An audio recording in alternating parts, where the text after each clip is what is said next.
I think we can, we've been hearing from so many thoughtful people over this is our second day of hearings now, and what we can conclude is that the evidence demonstrates that bites are up where there is breed-specific legislation.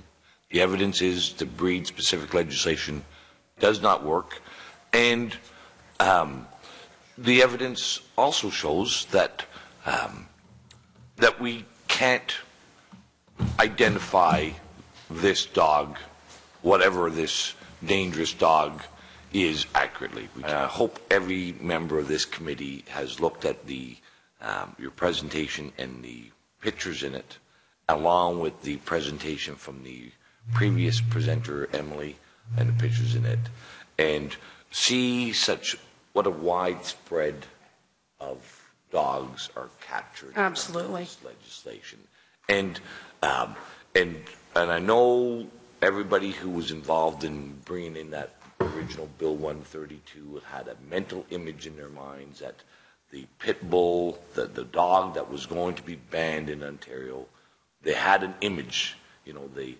snarling, growling, chained up, aggressive dog. And then you take a look at the pictures and see what's actually been the dogs that have been captured, the ones that have been euthanized, the ones that have had to be exported to be rescued out of the province, and the consequences that has happened to people.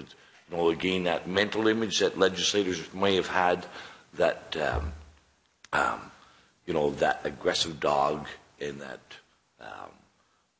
criminal type person who may own the dog, or the irresponsibility of it, and again we see who is actually being affected by this legislation is not that mental image whatsoever. No. It's everyday people, and it's any and every Heinz 57 dog in the province. How to prevent the first bite was a question that was asked a number of times last week. I personally feel that the Calgary model is an excellent model.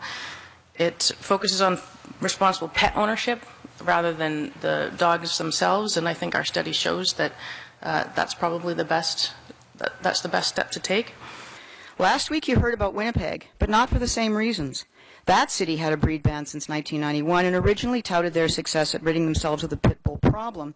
Yet their total bites did not go down, and in a number of instances actually increased until 2002.